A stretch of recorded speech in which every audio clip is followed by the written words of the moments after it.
Welcome to Beyond Sunday with Pastor Nick Williams. South Shore Community Church exists to help all people find and follow Jesus. Join us weekly as we talk through current sermons, theology, parenting issues, and how to have a gospel-centered marriage.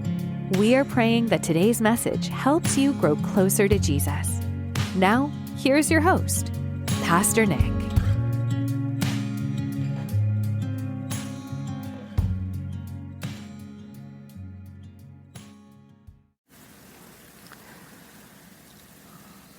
A couple days ago, I found myself on the water. It was spring break. My family and I went out on the boat to fish, and it was a hot day. And I realized about halfway through the day that I hadn't had anything to drink yet.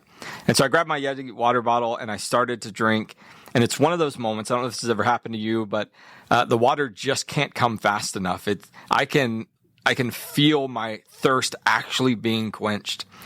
And I think about that when I think about this story in John chapter 4.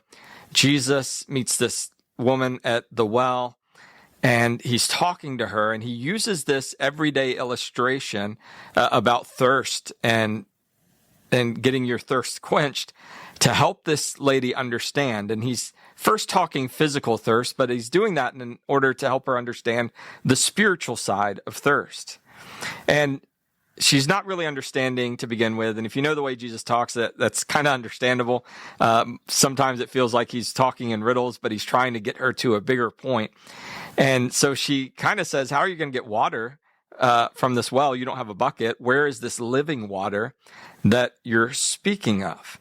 And Jesus decides to kind of hone in on that question of living water and where it comes from. You know, I think about every one of us thirst in life, and thirst is not just the physical thirst. We have aspirations and things we long for in life, and sometimes it's happiness, sometimes it's satisfaction. I think of a passage in Ecclesiastes where King Solomon writes about his attempt to quench his thirst. In chapter 2, it's talking about him chasing everything in life, the wealth, the women, the things in life.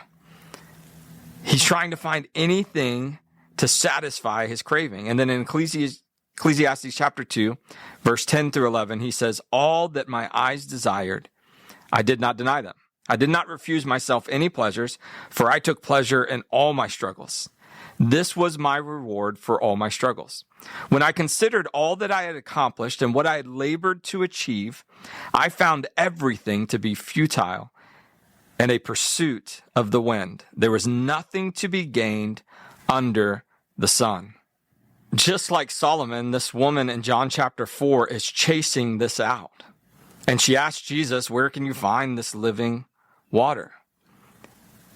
And it's probably a question you and I have asked in a different way. Where can we find true satisfaction?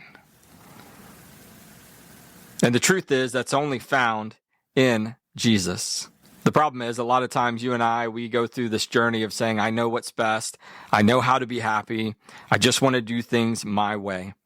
And so we begin to pursue satisfaction in something other than God. And so let me ask you this, just a kind of a moment of reflection.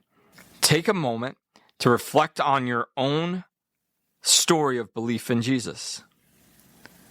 Where were you seeking fulfillment? And how has belief in Jesus satisfied and changed your desires?